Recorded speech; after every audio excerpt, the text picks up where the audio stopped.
Hello and welcome to another episode of Guess That Record. I am your host, Jackson Reed. This is the show where we talk about music and try to figure out which album I pulled from my collection.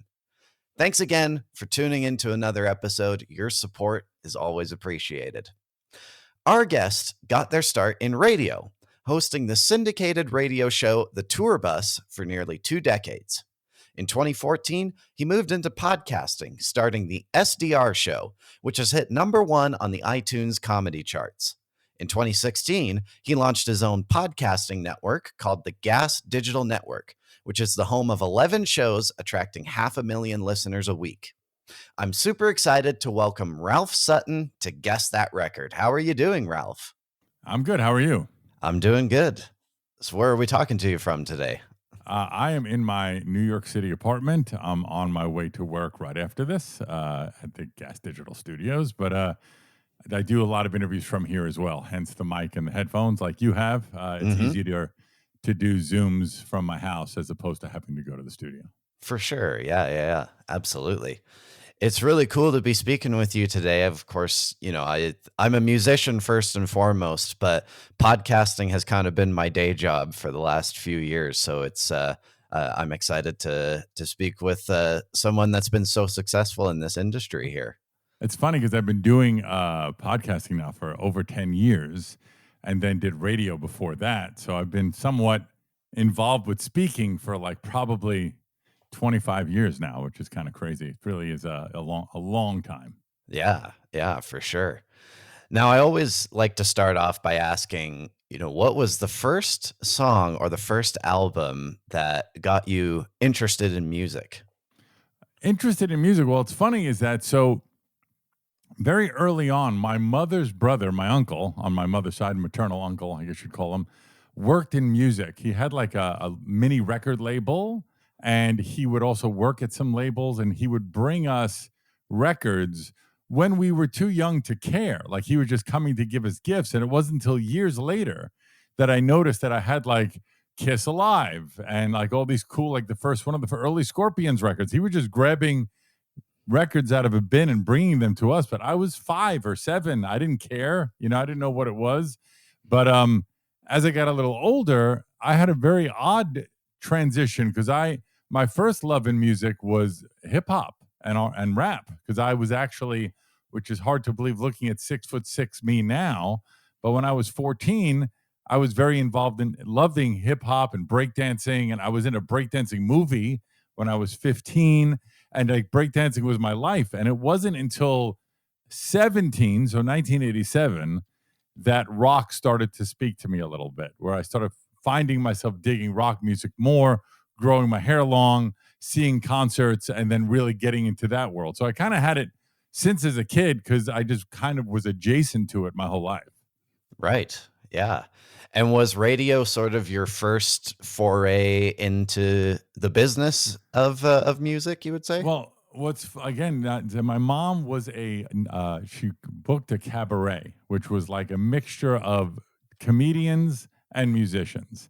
She whether not coincidentally, but she had a better knack for picking comedians that would become famous, which was like Chris Rock and Ray Romano and Joy Behar and Susie Essman and Larry David and Gilbert Gottfried, that I would see when I was 15, 14, because it was cheaper than a babysitter. I was sitting in the back of the comedy club, but the cabaret. The singers, there was one singer that sort of made it, named David Peaston, who held the record for winning Showtime at the Apollo more than anyone else. And my mom also managed Vicky Sue Robinson, who had that disco hit, Turn the Beat Around. So I was always somewhat around entertainment. My first real job outside of the odd jobs you have as a kid was a nightclub promoter working in dance clubs with my brother and a few of us. We ran the biggest dance and like cool clubs, as I put in quotes, Palladium, Limelight, all these clubs that were legendary in New York. We were the in-house promoters for. So that was my first foray into entertainment, was kind of running nightclubs. It led to me being an MC on stage because nobody else wanted to do it, and I wasn't scared about getting on stage.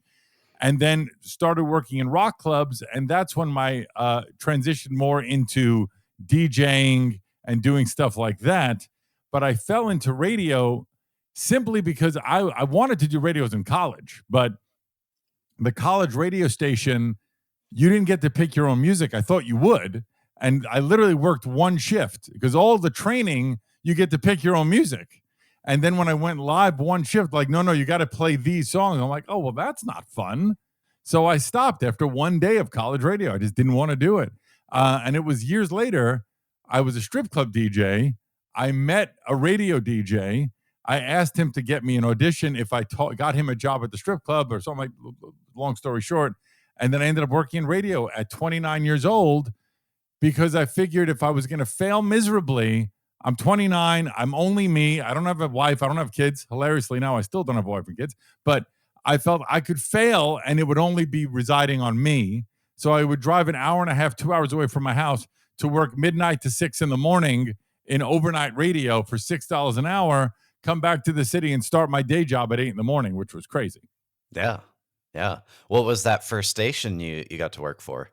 It was WNNJ in Sussex, New Jersey. And then through there, I pitched an idea for doing a radio show, which was called at the time Modern Classics, eventually changed its name to the Tour Bus. And we went from there to the #1 station in New Jersey, which was called WDHA. And from there, eventually got syndicated. And my show was on about 100 stations from the 90s to the 2000s. I did it for about 17 years of running a rock radio show where I got to pick all the music that I wanted to play like I did years ago. And that led to me hosting events like Shiprocked and the M3 Rock Festival and, the Sturgis Rally and stuff like that. And did that for the bulk of my adult life until radio took a poop about 10 years ago, 12 years ago. And I realized I needed to pivot out. So that's when I started a podcast in 2015.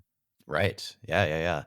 And it's funny you mentioned the syndicated show because I've actually with this podcast I've gotten it on a few radio stations across Canada, US, UK.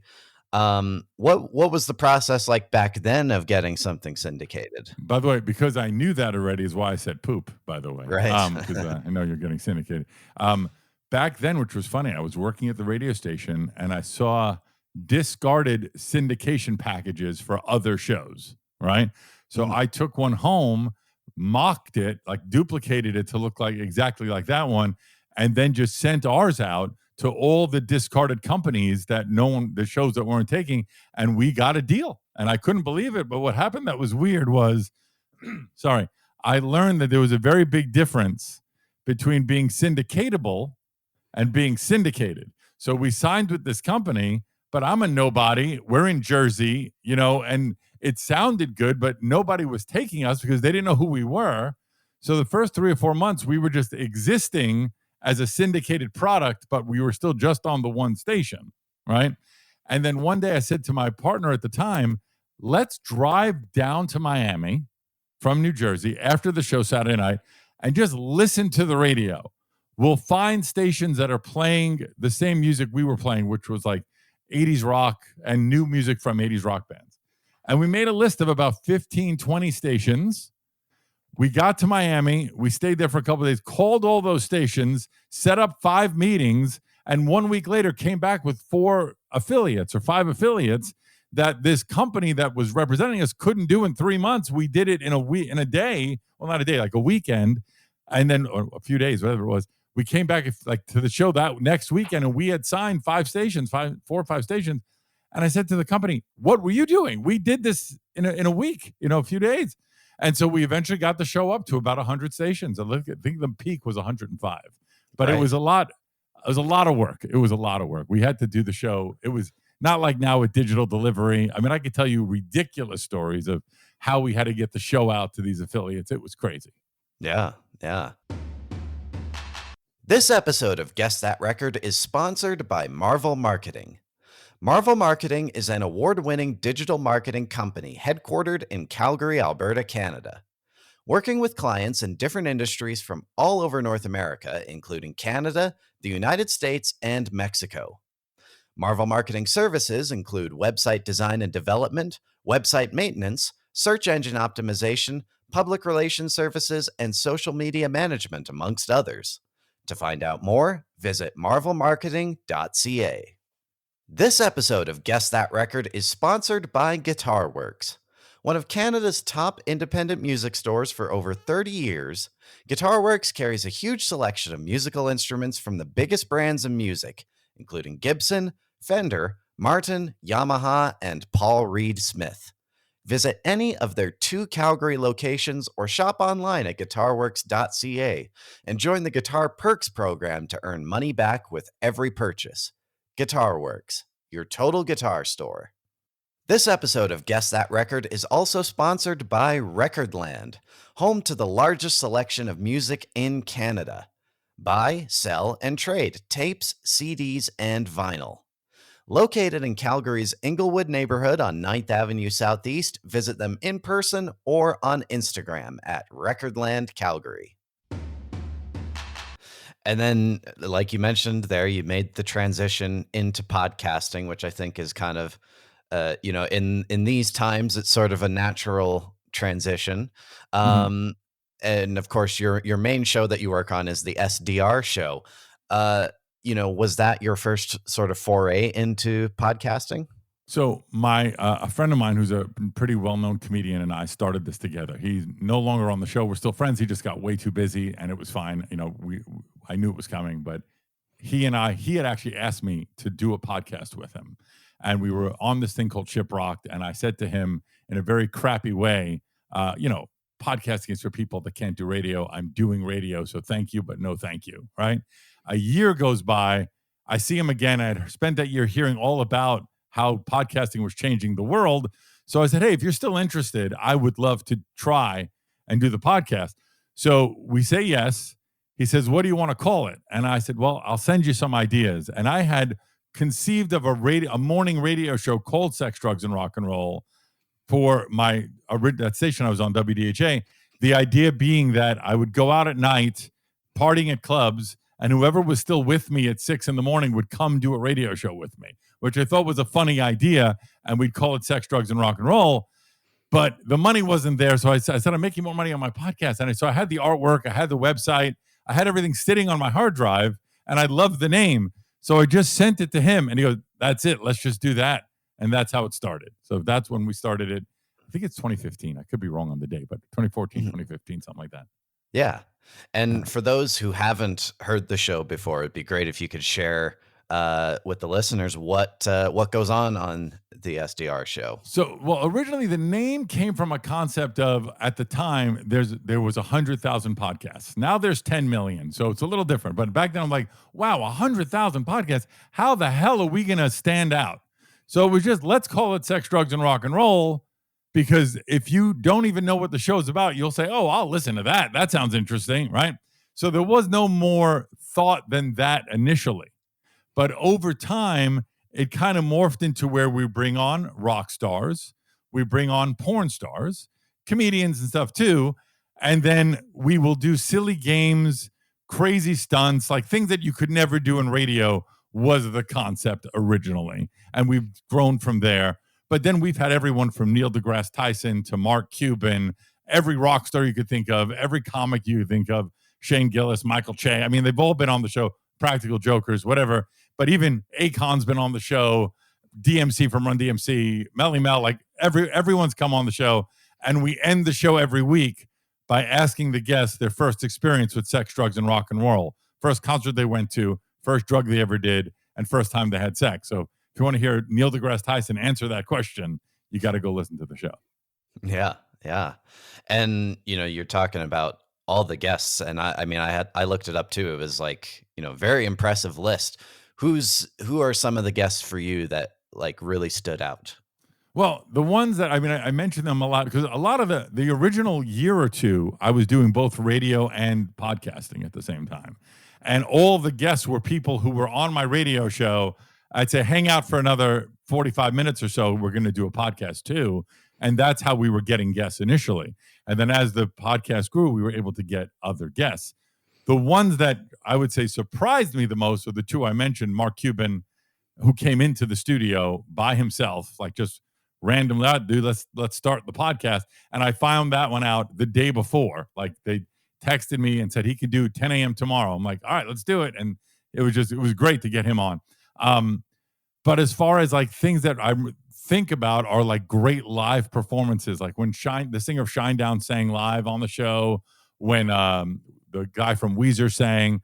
I'm still a rock guy, a music guy at heart. So watching bands play live in studio always makes me happy. Those stick out a lot to me. And to also the inner geek of me to get to ask Neil deGrasse Tyson crazy questions of anything I've ever. Like my first question to him was, why the hell would you come on a show called Sex, Drugs, and Rock and Roll? Like, why would you do that? And it just was great to hear his answers. And that was fun for me. But that one didn't do as well because, and same thing with Mark Cuban, it's not our audience. So they didn't care as much as I cared. So it's just kind of a funny yin and yang. You book people that you want to speak to, but you also book people that you know will do well. Mm-hmm. Yeah. And it's kind of funny. Like I'm in a group chat with some of my friends, and I think the interview you guys did with Gene Simmons, they sent a clip to the group chat, and it was funny because once this interview was booked, then it was like I put two and two together, and it was like, oh yeah, from that show. That's is that the one where he's telling Michael Jackson jokes? Because that one has like 7 million views now. Yeah, yeah, that was the one. That was the one. Yeah. But then you eventually start the Gas Digital Network, Right. and I've seen like quite a few podcasting networks out there, and I think it would be great if you can explain, I guess, first off, what the Gas Digital Network is and what a podcasting network is, like how that all works.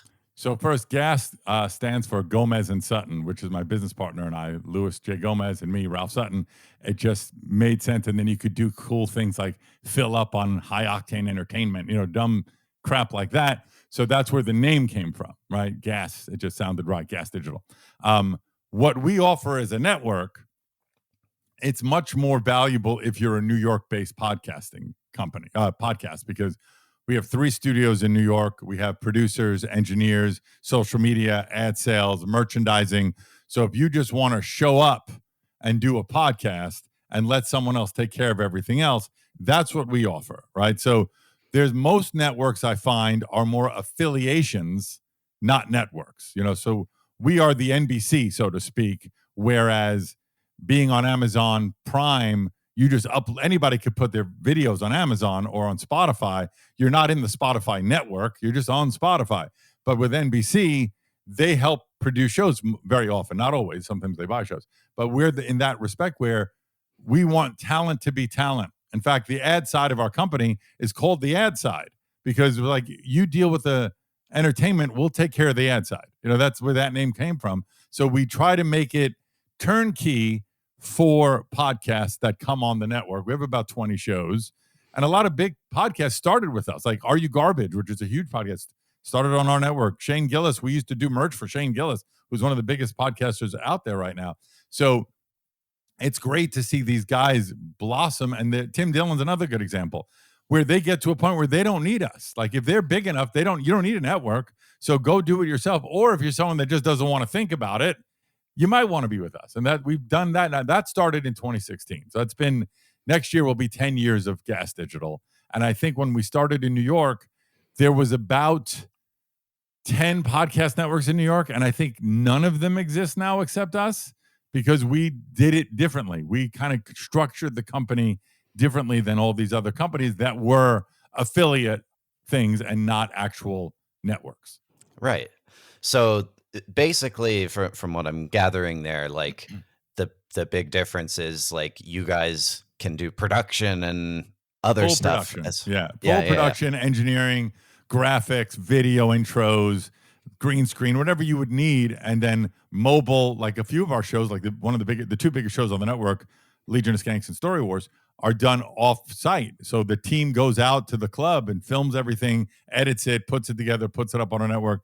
They do this. We do the social media for people. We take a percentage, obviously, and also we sell the ads. We do the hosting, and we have a subscription network where you pay like you would with Netflix, and you get it unedited, commercial-free, 5 days early at gasdigital.com. So if you're like a fan of, I don't know, whoever, it's like if we post, hey, next week, for instance, Akon's coming back in the studio with the singer of Rascal Flatts. They're coming on together. They have an album coming out. So they're coming in together. If you're a fan and you want to watch it the day it happens, when we stream it live, we do it live, you have to go to gasdigital.com. And if you wait 5 days, there might be some things that he asked me to take out because he doesn't want it aired yet or whatever. We'll take that out and put the ads in and then put it up on the rest of the universe 5 days later. Right. And then what's the process like in terms of like adding shows to the network? Are you guys It's just me and who's Louis on? decide. We're not really looking. We might add one more show right now, one or two. But if it gets past 20 shows, right now we're about 17, it becomes a little unwieldy where the shows that are there are not getting the attention they deserve without us bringing on more staff, which I don't really like doing either. So it's a delicate balance of finding that right amount. But, if it's a show that's based in New York that has a decent following, or it's a comic like that's really big that doesn't have a podcast that's in New York, I will entertain it. We've also pivoted to where we used to have some political shows, some more music-based shows, but we've kind of trimmed it, and it's basically all comedy-based or comedy adjacent now. And we've set up like Part of the Problem, which does really well. It's a libertarian podcast with Dave Smith.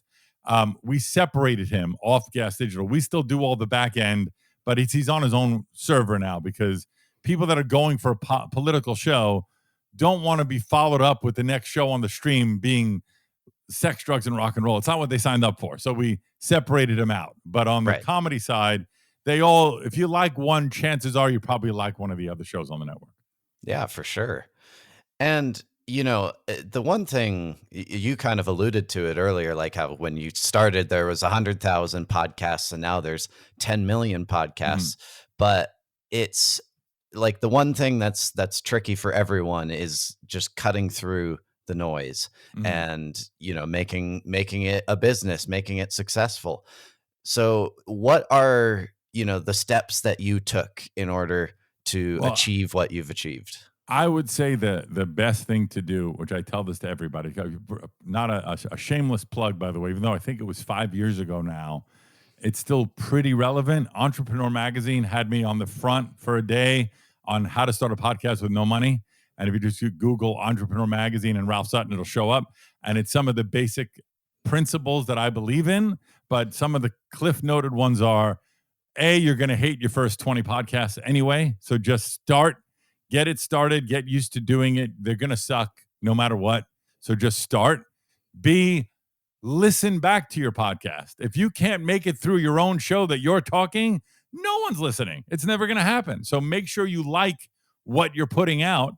C, figure out what genre, what list. Look at the Apple list and see which one you think you fit into and get familiar and acclimated with the top 10 podcasts. They're doing something right.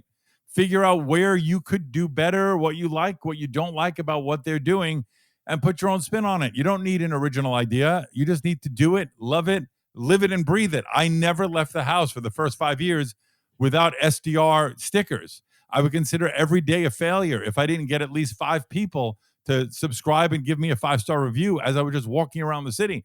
I was on jury duty, and I got 11 people to sign up to my podcast while we were on jury duty, because that's what you do. You have to live and breathe it, because there's no way you're going to stand out when there's 10 million podcasts. It's just going to become harder.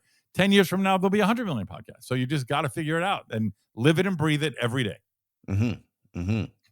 And I guess, like, of course, just from hearing that, you did a lot of, pounding the streets. And there's definitely a lot of that with podcasting of, getting who to check out what you make. But how much of it do you think is also luck based? Just, with algorithms a tremendous picking up amount. stuff. I mean, for sure. I listen to some.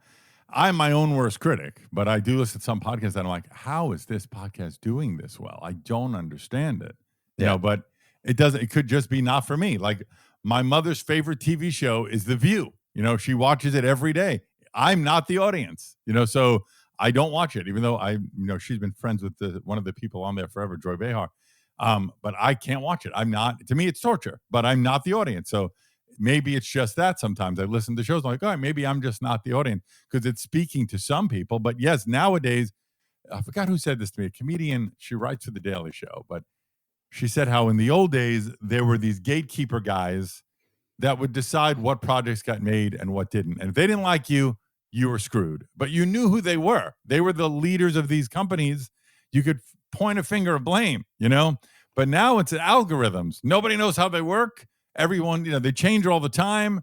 So why your show is shown instead of mine or vice versa, who the hell knows? In fact, with my clips, I've seen clips of my show on other people's channels getting 100 times more views than mine. Where there was a clip of me and Cuban where he talked about the guy from Virgin. I forget his name right now, but Richard Branson? Richard Branson, where Richard threw water in his face. And we talked about it. That clip, someone else had it. It had like 50 million views, and my clip had like 50,000 views. I was like, what's going on? Why is his doing so much better? At least tag my podcast. He clipped me out of the clip. It was crazy. But who knows why that happens? Just you never know. You're also, every podcast is one clip away from becoming a few 100,000 listeners, because you just get a clip that goes viral, and then it's on you to keep the audience. All right, Ralph. Well, we are now going to be entering into the guessing segment of this podcast. So I'm going to explain the rules for you and any new listeners we may have. In this bag here is a record from my collection. So I'm going to give you 3 clues about this album, and then we play a game of 20 questions to try and figure out what the record is. Ralph Sutton, are you ready to guess that record? Yes. All right, here are your 3 clues. This album was released in the 1980s. Okay. It was a change in direction for this band, but resulted in major success. And the biggest single from this album was a re-recording.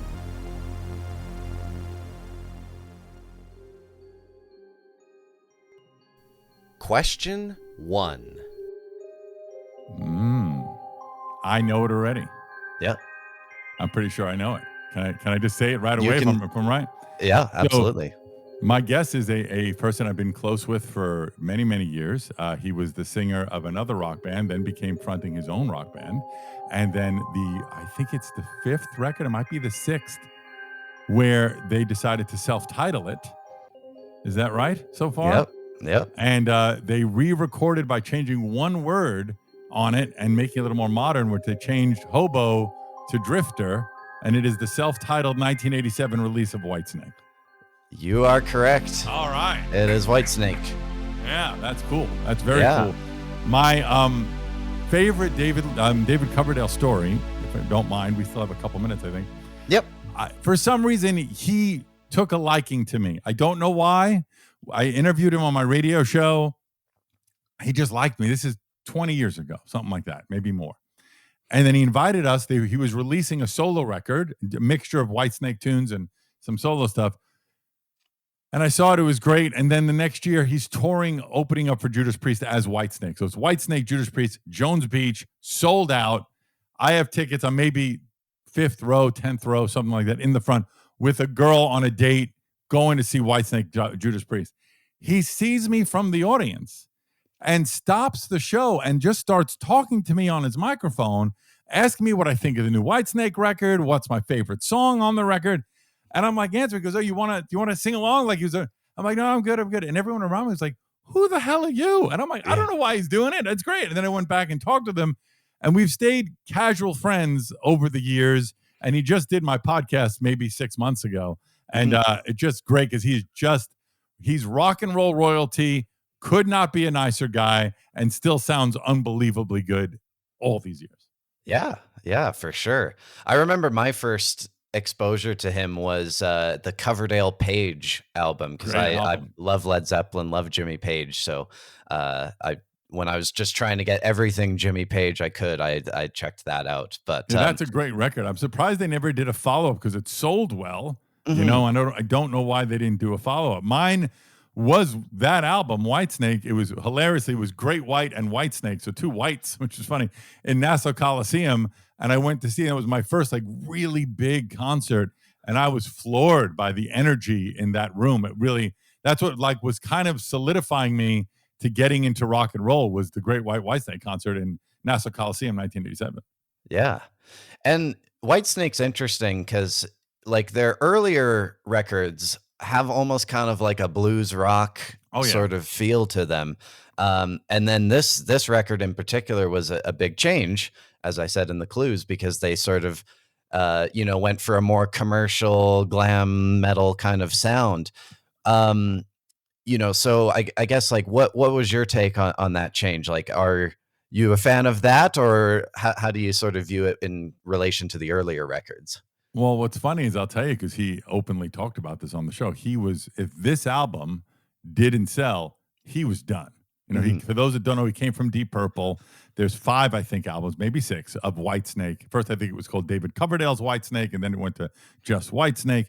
Had a couple of mild hits, but the previous album, Slide It In, had a couple of decent songs that, and by decent, I mean that like sold well and stuff, and that led to they're leaning into more mainstream, where he met his wife of a couple of years on the set of that of those a couple of songs like on the record. And I that record was my first intro to Whitesnake because I wasn't a rock guy prior to then, and only after did I go back and listen to the old stuff. And it is, for argument's sake, a different band. Like, it does sound very different, feel very different. I always say there's only 2 kinds of music, good and bad, and I could find something I like in every genre. And from Trouble up to Slide It In, I love it all because and up until the newest stuff. He did albums way more after that. In fact, Slip of the Tongue came out after, and that and the Queensryche record Empire are the only 2 records I ever waited online for. Because coincidentally, while we're taping this, Taylor Swift's album came out today, and everybody's waiting online. And it made me think of those are the only 2 times in my life I waited online to buy an album. People don't do that anymore, but it was a crazy time. That Whitesnake record, Slip of the Tongue, is the one I did that for. But yes, the self-titled, you put on any track from that record, it's a crowd pleaser to this day. Mhm. Nobody's not going to love those songs. Yeah, yeah. And it's also funny how another thing I mentioned in the clues was how the title, or sorry, not the title track, but the big hit from the record was A Here I Go re-recording. Again. Yeah. And yeah, from an earlier Whitesnake album, didn't do anything at the time. And then they re record it and it goes to number one, which you don't see that happen very often in the music Right. industry. So And that's, you would hear also they re-recorded because they did a poppier production of it with bigger horns and less of a guitar solo to really hit the pop audience as well. Like they really went all out for that record. I mean, I think it's his best-selling record. I could be wrong, but I'm pretty sure it's their best-selling record. But mhm. what a still to this day, just you put who doesn't sing along to Here I Go Again? I mean, it's going to happen every single time. I don't care what your age is. If you know the song, you're singing along. Yeah, for sure. And the other interesting, to kind of end off on, but when I was sort of like looking up all the facts about the record, it was interesting to see that the producer was Keith Olsen. And I just did an interview recently with Neil Giraldo. I know you Uh, did. You had Neil Giraldo on. You had Frank Hannon on too. 2 guests that did my show. Yeah, and of course Neil worked with Keith with both Pat Benatar and Rick Springfield, so that was kind of interesting to see that he was on this record as well. And I also the cover art, which you can see here, kind of Mhm. is was done by a Canadian artist named Hugh Syme, who has done every album cover for Rush. Oh wow! Um, and he's done a lot of other album covers as well. But when I saw that, I was like, "Oh, I know Hugh Syme from all the Rush albums." So yeah, that was It interesting to is see. also a lost art. The Hmm. cover art of an album, lost art, pun intended, I guess, because we used to, really analyze the booklets or if the gatefold, if you're an album got by. But that's no one gives a crap anymore. Just give me the not even MP3, just stream me out the album. That's all that happens now. So all those artists, I imagine their work is minimal these Hmm. days. No one's asking for really cool, unique art for their album cover. I don't think anymore. I just don't. Yeah, They'll ask AI to do it. yeah, no, for sure. But I do think, I mean, the good thing is that like in recent years with vinyl making a bit of a comeback, I think there's still some effort put into to packaging and all that stuff. But yeah, no, definitely not when records were selling 10 million a release or whatever, I like used to go to the this one. record store and just look for rock albums that looked cool. Like, oh, this album looks badass. I'm going to buy this record based solely on, because you couldn't listen to it. It was wrapped. So you just buy it because it looked cool. And that's how I found a lot of rock records back in the day. Yeah, for sure. All right, Ralph, well, we have reached the end of the interview. I want to thank you for taking the time to be on the podcast today. Where can the listeners check out all your stuff if they're interested? Well, I am Ralph Sutton, the podcast, the SDR Show. You can just, anywhere you listen to podcasts, the SDR Show. And then I do a health podcast as well called the Good Sugar Podcast, which it comes out Mondays. I had gained a lot of weight when COVID came and my father passed away. I gained over 100 pounds. And since then, I've lost almost all of it, and just kind of talk about my health journey. And I have a store in the city on 3rd and 69th Street called Good Sugar that's all vegan. Even though I'm not vegan, I think we should all eat more vegetables. But you just go to at I am Ralph Sutton or at the SDR Show, and you can find all that stuff. Awesome. Thanks for tuning in to another episode of Guess That Record. Make sure to leave a 5-star review wherever you listen, and tell your friends to check us out. I want to shout out our radio partners currently airing Guess That Record as a syndicated show: CKMS in Kitchener, Ontario, CKXU in Lethbridge, Alberta, and South Devon Sound in Kingsbridge, UK. So if you're in those markets, be sure to check those stations out to hear the show. If you're with a radio station and you'd be interested in adding Guess That Record to your programming, send us an email to guessthatrecordpodcast@gmail.com. We'd also appreciate it if you follow us on Instagram and TikTok, where our username on both platforms is @GuessThatRecord. And lastly, subscribe to our YouTube channel to see the video versions of these amazing interviews. Remember to keep rocking, and we'll see you on the next episode of Guess That Record.